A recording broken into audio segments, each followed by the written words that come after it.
This is how my gem balance looked like on 5th of August, and here is how it looks like some days later.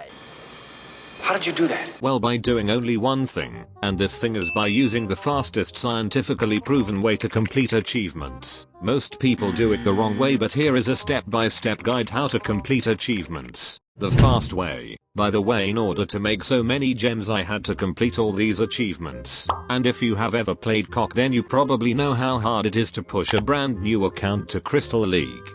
So it's time to get to work.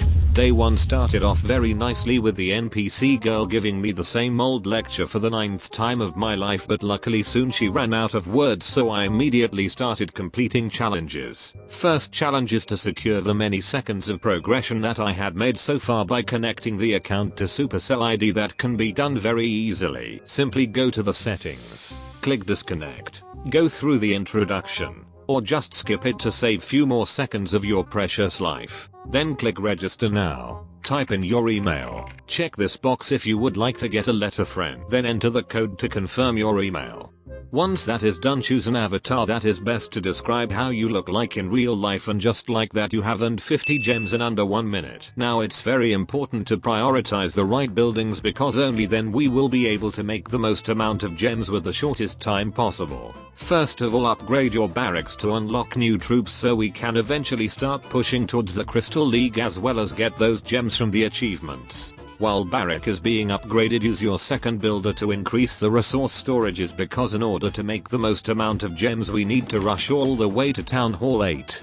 Since the upgrade times are so low at Town Hall 2, then keep filling up your storages once the builders get free. Because searching loot through clouds is time consuming and often not very rewarding, then at the beginning the best strategy for loot is by completing goblin maps. Not only you are getting loot, but also you are working towards completing single player map achievements, as there are 5 separate achievements made only for goblin maps. As soon as the goblins have been unlocked, I would advise to use them in multiplayer battles for even more resources and try to gain as many trophies as possible. Now upgrade to Town Hall 3, and once the storages are big enough, then collect 10,000 elixir to rebuild the clan castle, because this is an absolute game changer in completing achievements. First of all, try to find a clan where you will be able to get troops and also war. Or even better option is to join the clan where your main account is by asking a co-leader nicely to bring your second account into the clan. Then you can always donate yourself and be sure that you will be included to the clan wars, which will eventually give you 50 gems by simply collecting 10 war stars. That should be easy peasy lemon squeezy. At around this time you should be able to make so much loot that you can start removing obstacles. On a brand new account there are easily over 50 obstacles all over the base. That gives you another 15 gems. Once the base is nicely cleaned up, design a base for yourself, and preferably something similar to this. This type of corner base is not only going to protect your loot, but also you will get defensive victories when you will throw that baby dragon in the clan castle, which is another achievement I completed. As you can see here, I have won many defenses despite the fact that the defenses are all level 1. My personal goal before going to sleep was to unlock the builder base, which meant I needed to gem the time for Town Hall 4. I wanted to quickly place all the new buildings so I can make my builders busy for the night, but unfortunately my mom pulled out the internet cable. Day 2 was pretty much following the footsteps of day 1 by upgrading the same buildings and ignoring all the unnecessary ones. So within day 2 you should be able to unlock wall breakers. Use goblins to steal gold and elixir while winning 25 battles.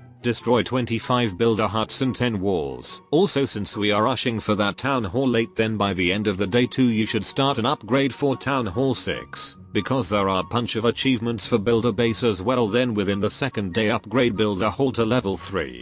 Destroy at least 5 builder halls while pushing to 200 cups. Building upgrades you should prioritize are builder hall to level 5. Builder barrack to level 7, and then to work towards to rebuild gem mine, clock tower, and battle machine. Combined with the first day we have already made 197 gems, which is not bad. On the morning of day 3, Town Hall 6 upgrade finished, which meant that finally we are able to get some gems from the last section of achievements. Now in order to get some gems from clan capital achievements you need to score at least 20,000 capital gold with your first raid weekend, which can be challenging, but no need to worry. I will show you how you can make 20k capital gold easily. First of all, copy this army. In case your clan doesn't have maxed out army camps, then simply remove that lightning spell and some of the battle rams. Now the strategy with this army composition is to identify the nearest strongest defenses you want to get rid of first, like rocket artillery, giant cannon, blast bow, etc. Drop a skeleton spell on those defenses and now just spam in your troops in this order. First deploy the battle rams, then behind the battle rams send in the giants, then wizards, and lastly the archers. Personally, I like to use that lightning spell once I have deployed all the troops to zap one of those key defenses, especially at the end of the reload animation to reset it so it takes the defense more time to fire again. Now simply repeat that same attack again, but you need to remember that this army is not effective against the Dragon Cliffs. The absolute best districts to hit with this army are Golem Quarry, Builder's Workshop, Balloon Lagoon, and Wizard Valley. In case you have another account in the clan, then it is possible to get also 40,000 capital gold parade weekend. All you have to do is use main account to prepare a district for your second account's second hit on the same district, because second hits will have 6 skeleton spells on the map instead of 3 that will increase your army's power to get down even more buildings and through that get more capital gold. To finish off day 3, I also rebuilt that gem mine and builder base for some extra gems. When it comes to main village progression, then the whole day takes to place all the new Town Hall 6 buildings and also to upgrade barrack, clan castle and storages. By the end of the day 4, I had upgraded my gold storage to level 10, clan castle to level 2, builder barrack also to level 2, and lastly I had collected some money from the bank. If you want to get this achievement completed ASAP, then make sure to push your trophies a little bit each day and always empty the treasury, because it fills up extremely quickly due to the 4 times star bonus you get each time you unlock a new town hall level. On day 5 I pushed builder base trophies to 1000 in order to gain some sweet gems. Very simple trick how to complete this achievement fast is to use barbarians only, and once you have deployed them all, just close the application and open it again. Make another attack, deploy, close the app, reopen, and then repeat the process until you have 1000 cups. This way you will save a lot of time because you don't have to watch how the barbarians are turned into pancakes every single time. My goal for day 6 was to start the upgrade to Town Hall 8, so for that reason I was doing a speed run to see how quickly I can place all the new buildings I received from getting to Town Hall 7. When all the builders were busy, I was saving up gold for that Town Hall upgrade while making some trophy gains and completing few other achievements. After about hour and a half I was already on the way to Town Hall 8. On day 7 I completed one of my big goals, which is getting Town Hall 8. But what about laboratory upgrades? You haven't said anything about that. Since we have maxed out troops for 11 days to reach 2000 cups, then laboratory upgrades are totally up to you which troops you like to use the most once the boost runs out.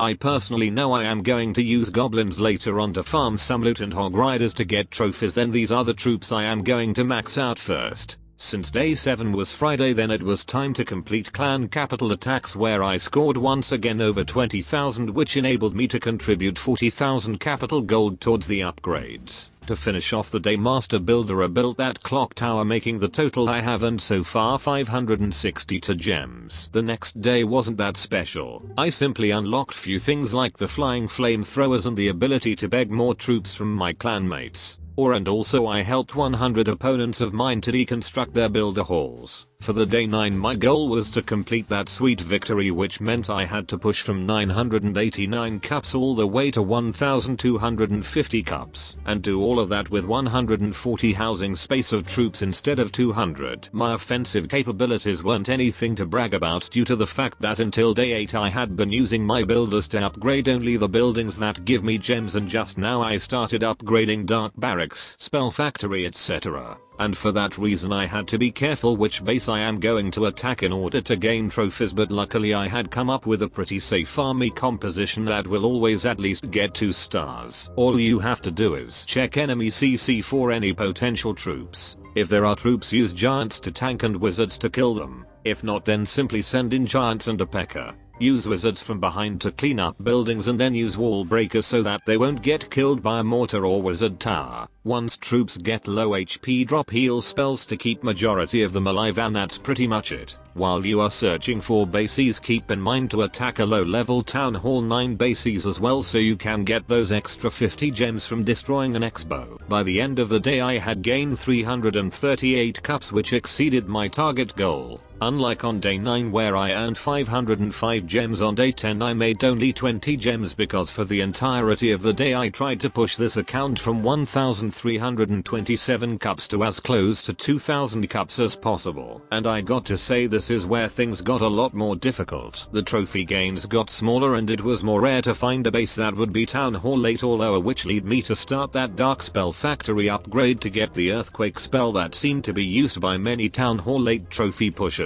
By the end of day 10 I had gained in total 331 trophies. On day 11 at around 1900 cups I discovered something weird about the clouds. After 2 to 3 searches it would start feeding me only those 10 cup offers, which seemed to be how the cloud algorithm works up here for Town Hall level 8, but luckily I found a way how to fix that. If you encounter similar problem, then once it starts with those low trophy offers, end the search and start it again. This way I noticed it would shove me to 3 decent offers again, but when it starts with low offers again, repeat the process until you will find a desired base with 20 or more cups. Since I made many attacks that day, then I maxed out season challenge points that granted me 50 extra gems. But season points weren't the only thing I maxed. I also got all maxed out walls and a builder hall 5 alongside with the master builder's greatest invention, which meant that by the end of day 11 I had made in total 1287 gems. The next day I did my final push to 2000 cups with the slightly modified army composition that was a lot more reliable at getting 2 stars and often even 3 stars. If you would like to copy this attack strategy, then it is quite similar to my previous explanation, except the beginning part where you would drop 4 earthquake spells anywhere close to the enemy clan castle so you can check if there are any defending troops. If you can check enemy CC troops without the need to use earthquake spells to get into clan castle troop trigger radius, then use one giant to check and then earthquake near the bomb tower instead so that giants, BK and wizards can destroy it before sending in the hog riders. Once I reached the big goal of 2000 cups, I needed new goals to get even more gems. One goal was to keep earning that clan war wealth by taking part of clan wars. Second goal was to donate troops and spells. And third goal was to start completing goblin maps. Also I unlocked that cannon cart by the end of day 12 for some extra gems. On day 13 I found myself in a bit of a pickle, as in order to finish clan war wealth achievement you need to collect the gold from the treasury, but the issue was that I had too much loot and no builders. So I came up with an idea to open a donation center to feed all the poor kids out there, and as you can expect, not only my loot got taken but also my cups. I can't really complain though, as at least eventually there were plenty of room for the treasury gold. Now it was time to accept a new challenge. A challenge to destroy 10 inferno towers, which was pretty easy as it didn't matter if I lose the attack or not as long as I get those inferno towers down.